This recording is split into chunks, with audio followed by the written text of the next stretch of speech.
Bonjour, ici Clément Koulibaly, j'espère que vous allez bien. Auras-tu le courage de parler ? Auras-tu le courage de parler ? Je vais partager avec vous un épisode de la vie du roi David, avant qu'il ne soit officiellement roi, donc c'est dans 1 Samuel chapitre 19, tout d'abord du verset 1 au verset 7. Voici ce qui est dit. Saül parla à son fils Jonathan et à tous ses serviteurs de faire mourir David. Mais Jonathan, fils de Saül, avait une grande affection pour David. Jonathan le rapporta donc à David et lui dit « Saül mon père cherche à te faire mourir. Sois donc sur tes gardes demain matin, reste à l'abri et cache-toi.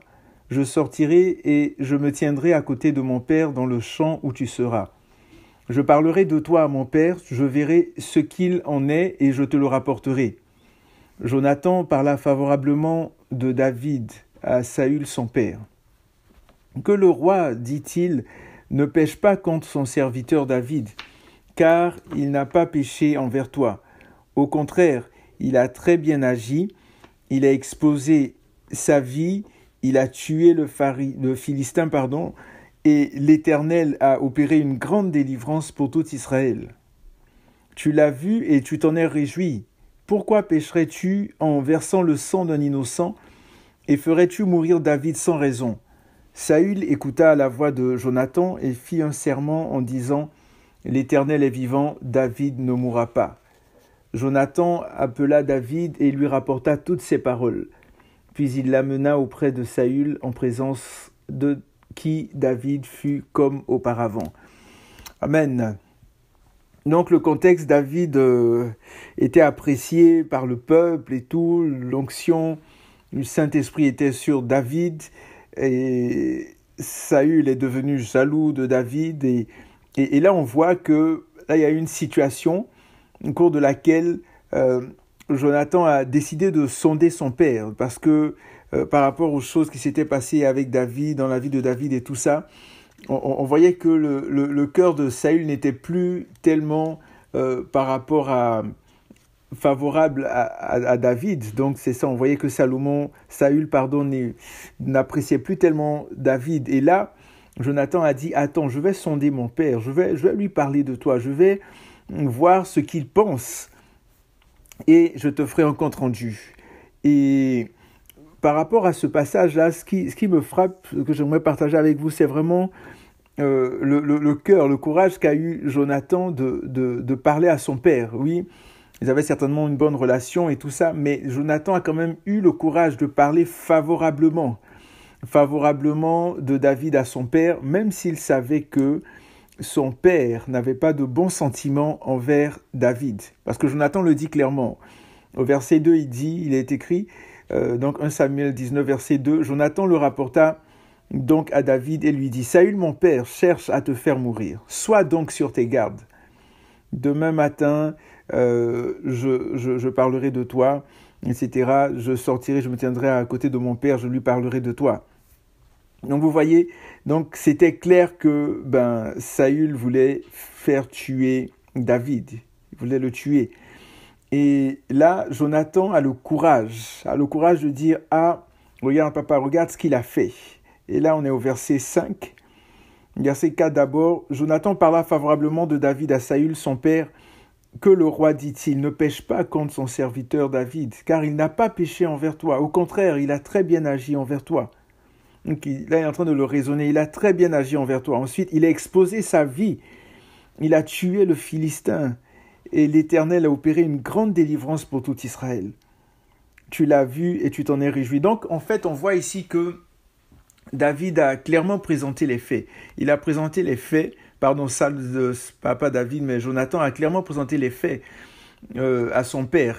Et il a pris la défense de David, donc il a parlé clairement de ce que David avait fait pour que son père revienne un petit peu à de meilleurs sentiments.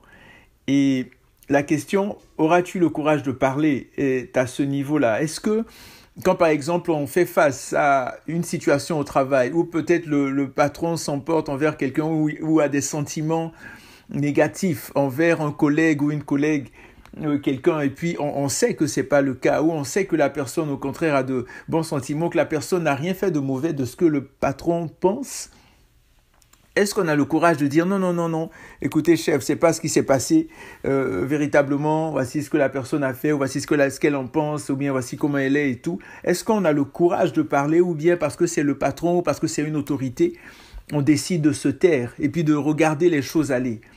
Quelle est notre position? Est-ce qu'on prend notre rôle en tant que chrétien, on porte la ceinture de la vérité et on dit les choses telles quelles? Où on est dans la crainte, on est dans la peur, on est dans la compromission, etc. Ici, donc on voit que par la suite, qu'est-ce qui s'est passé?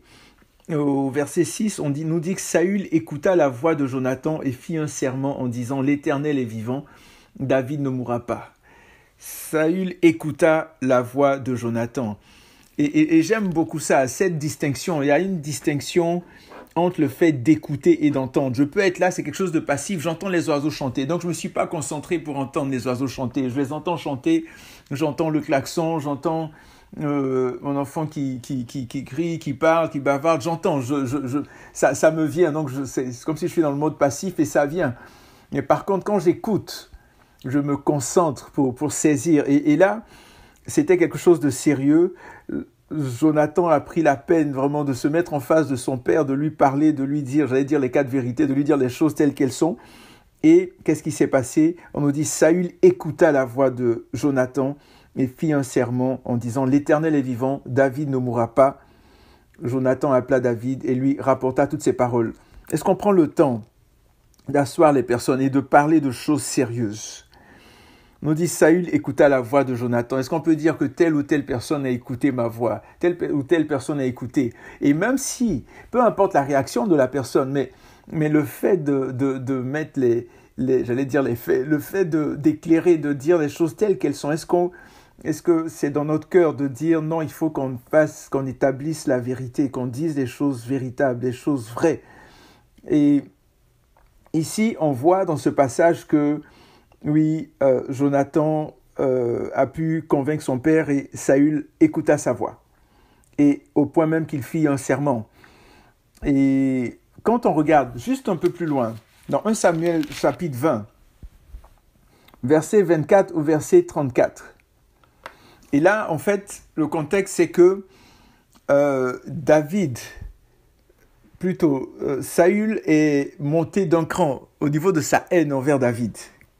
Il est monté d'un cran au point où vraiment c'était invivable. Dans 1 Samuel 20, à partir du verset 24, on nous dit « David se cacha dans la campagne. » C'était quoi? C'était la nouvelle lune et le roi prit place au festin pour manger.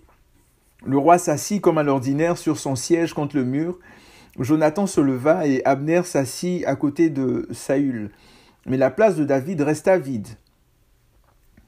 Mais, c'est ça, verset 26, mais Saül ne dit rien ce jour-là.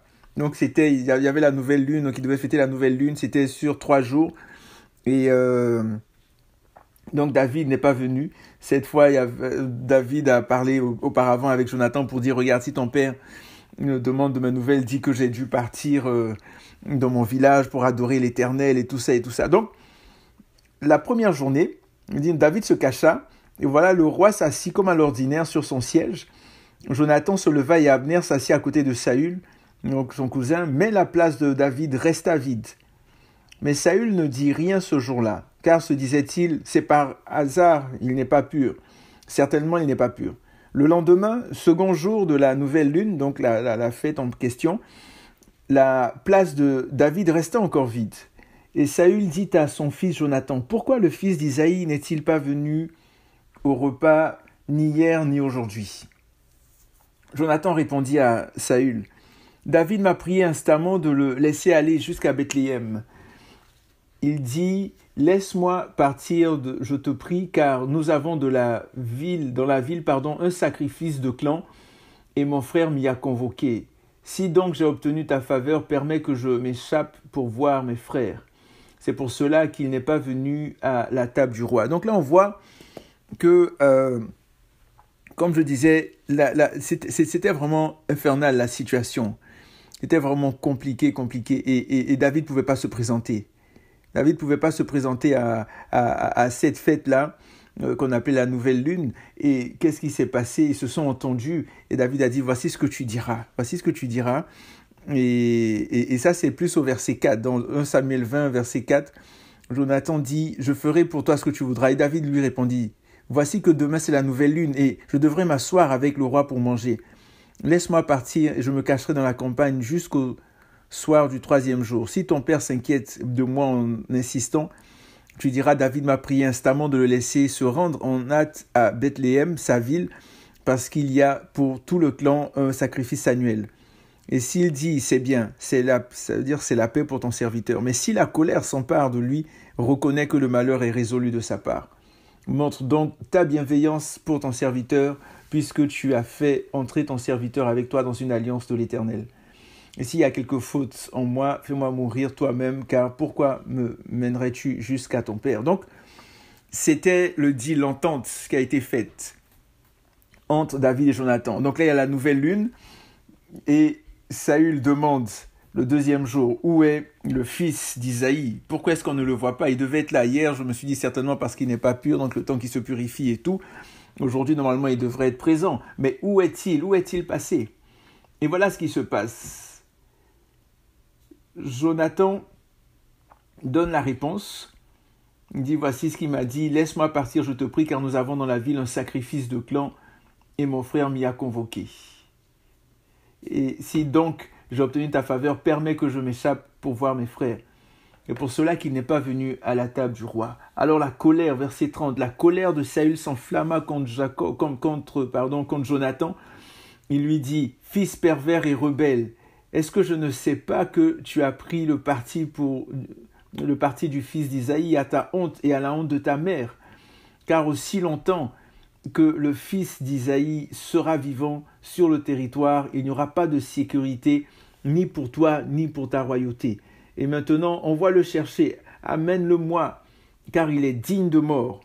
Il est digne de mort, il n'a rien fait du tout. Mais en tout cas, Jonathan répondit à Saül, son père. Donc d'abord, arrêtons-nous là.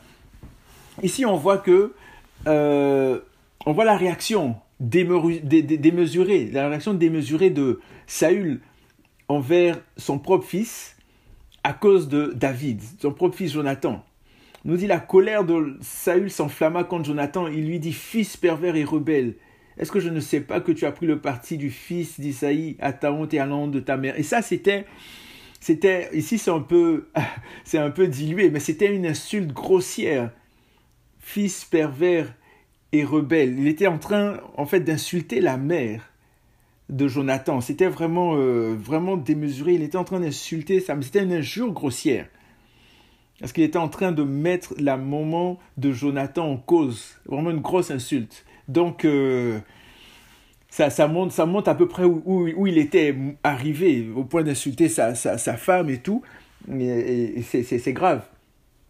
Mais là, qu'est-ce qui se passe? Donc, il se met en colère et il invente des choses. Donc, vous savez, quand il y a la jalousie, il y a toutes sortes d'esprits, toutes sortes de pensées, de choses qui n'ont même pas lieu, qui viennent dans notre pensée, dans notre esprit. Donc, on a vraiment besoin de prendre le temps avec le Seigneur, le Saint-Esprit, de s'asseoir et puis de lui demander vraiment de clarifier notre pensée, de faire le ménage dans notre pensée, dans notre tête, de s'asseoir et d'avoir de bons sentiments envers les autres.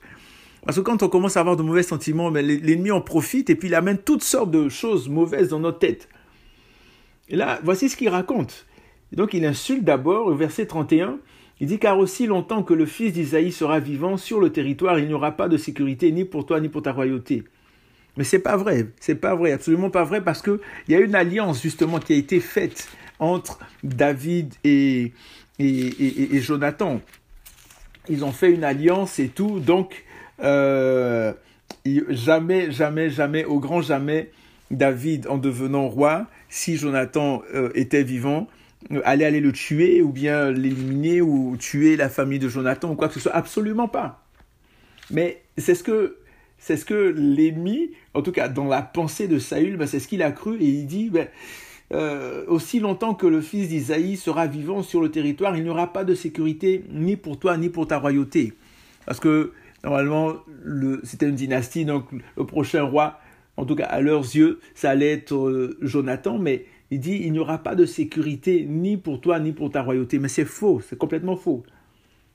même si c'est l'Éternel, et on le sait par la suite, David qui serait roi, mais il n'y avait aucun danger en tant que tel pour la vie de Jonathan, qui est plus importante que la royauté, la vie en tant que telle même de Jonathan. Là, il dit, maintenant, amène-le-moi, car il est digne de mort. Là, je reviens à ma question du début. Vas-tu parler? Auras-tu le courage de parler? Là, on pouvait imaginer peut-être Jonathan en train de trembler comme une feuille devant son père, devant la colère de son père et tout. Mais absolument pas. Jonathan a gardé son calme, a été serein et imperturbable, et il s'est adressé à son père. Voici ce qu'il a dit au verset 32. Jonathan répondit à Saül son père, « Pourquoi le ferais-tu mourir? Qu'a-t-il fait ?» Et là, c'est le comble de la totale. Verset 33, Saül brandit sa lance contre lui pour le frapper. Vous vous rendez compte, son propre fils, il voulait tuer son propre fils. Avec sa lance, c'est pas un simple bâton, non, sa lance pour le percer. Il n'était plus là, je veux dire, il était dans un autre état. Et c'est ce que l'ennemi fait. Quand on commence à ouvrir la porte, à avoir des pensées de jalousie, de haine, de je sais pas quoi, c'est terrible. Et donc, on dit Saül, quand Jonathan se met à parler, il dit, mais pourquoi le ferais-tu mourir? Je le ferais-on mourir? Qu'a-t-il fait? Il n'a rien fait, au contraire. Il te respecte et tout, il a fait de bonnes choses et tout, il n'a absolument rien fait, papa. Et là, on nous dit, son père, Saül, brandit sa lance contre lui pour le frapper. Jonathan reconnut que c'était chose résolue chez son père que de faire mourir David. Il se leva de table dans une ardente colère et ne participa point au festin le second jour de la nouvelle lune, car il avait de la peine à cause de David, parce que son père l'avait outragé. Vous voyez, malgré cela, malgré la colère de Saül, malgré les conséquences, Jonathan a osé parler.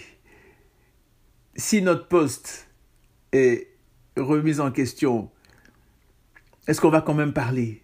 Est-ce qu'on aura le courage quand même? Il est important qu'on ait le courage, qu'on ait ce courage. C'est la parole de Dieu qui nous façonne, qui nous transforme, qui nous permet de tenir par rapport je veux dire, à ce que les gens peuvent faire contre nous, par rapport aux conséquences qu'on peut vivre aussi, par rapport aux menaces, et c'est cette parole, c'est le Saint-Esprit, et en méditant la parole, c'est ce qui nous permet vraiment de camper sur notre position et puis de dire des choses véritables, peu importe. Et ici, il a failli mourir. Jonathan a failli mourir, mais il tenait quand même à dire, mais c'est quoi? Qu'est-ce qui se passe? Pourquoi agis-tu ainsi, papa? Pourquoi? Et c'est vraiment pour nous encourager aujourd'hui, nous tous, nous encourager, toi qui m'écoutes aujourd'hui, vraiment nous encourager à tenir ferme, à être des personnes qui disent les choses telles qu'elles sont. Oui, de la bonne façon, mais qui le disent quand même, qui s'expriment, qui n'ont pas peur, qui ne sont pas dans la crainte. L'amour parfait bannit la crainte, bannit la peur. Et il y a ce passage dans Timothée qui dit que nous n'avons pas reçu un esprit de peur. C'est ça, d'un esprit dans 2 Timothée, chapitre 1, verset 7. Car ce n'est pas un esprit de timidité que Dieu nous a donné, mais un esprit de force, d'amour et de sagesse. Notre version dit que ce n'est pas un esprit de peur, de crainte de peur que Dieu nous a donné, mais un esprit de puissance, d'amour et de sagesse. Donc, on a vraiment besoin de manifester cela. Il nous l'a donné, un esprit de force, d'amour et de sagesse. On a cet esprit-là en nous. Il faut simplement manifester ce que Dieu a mis en nous. Il faut l'exprimer, il faut le dire et ne pas craindre de parler, ne pas craindre de dire non, je ne vais pas marcher dans le mensonge, non, je ne vais pas marcher dans la crainte, je ne vais pas marcher dans la compromission, non, je n'accepte pas ça. Et peu importe ce qui va se passer, peu importe les conséquences, si vous devez me chasser, vous me renvoyez, faites-le. C'est difficile, comment tu as fait pour avoir un autre emploi et tout. Oui, on va chercher, on va se battre, on va prier, on va chercher et tout, d'autres occasions, d'autres opportunités. Mais il est important vraiment d'avoir le courage de parler, de s'exprimer, de dire les choses véritablement et ne pas dire « Ah non, à cause du témoignage ou à cause de la sagesse, je vais accepter et puis je vais me taire. » Et là, on est en train de critiquer ton collègue ou bien ton ami ou bien ton frère, ta sœur. Pourtant, tu sais très bien que la personne n'a absolument rien fait ou il n'y a rien de mauvais en elle. Donc c'est vraiment important qu'on puisse, par la puissance du Saint-Esprit, se lever et parler, s'exprimer, dire les choses telles qu'elles sont. Donc, écoutez, portez-vous bien, que Dieu vous garde, que Dieu vous bénisse. Et je pense que dans le prochain message, on va parler un petit peu de David encore. La vie de David est extraordinaire et passionnante. Et il y aurait plein de choses. En tout cas, on va voir comment le Seigneur nous conduit. Et puis voilà. Donc portez-vous bien et surtout n'oubliez pas que Jésus revient très très très bientôt. Merci.